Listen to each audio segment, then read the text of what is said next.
Pop leech என்ற stunt master உலக சாகசம் செய்ய விரும்பினார்.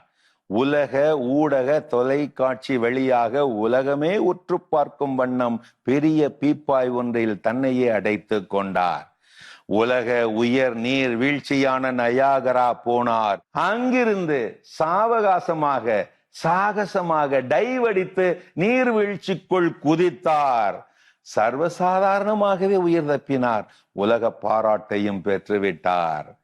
ஆனால் அந்தோ பரிதாபம், அதே பாப் லீச் தனது வீட்டுக்குள்ளேயே ஒரு நாள் தற்செயலாக வாழைப்பழ தோளில் வழுக்கி விழுந்து தலையிட அடிபட்டு பிறகு செத்தே போனார்.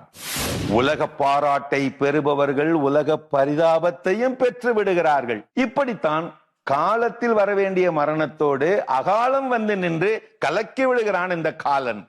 யதார்த்தமாய் வந்து நிற்கும் சாவு சில சமயங்களில் சிலருக்கு செத்தாலும் வராது. உரிய நேரத்தில் உகந்த விதத்தில் நிகழும் மரணம் பேரிழப்பு அல்ல, பெரும் பேரு. வாழ்க்கை புத்தகம் சொல்லி தரும் பாடத்தை முழுமையாய் புரிந்து கொள்ளும் முன்னமே கடைசி பக்கம் வந்து விடுகிறது. அதை வாசிக்கும் நொடிகளில் அச்சம் ஆட்கொள்ளுகிறது. மூச்சை பிடித்து அச்சத்தை புரிந்து கொள்வதற்குள் மூச்சே நின்று போய்விடுகிறது. வாழும் காலத்தில் சாகும் நாள் தெரிந்துவிட்டால் வாழும் நாட்கள் நரகமாகி விடுமே.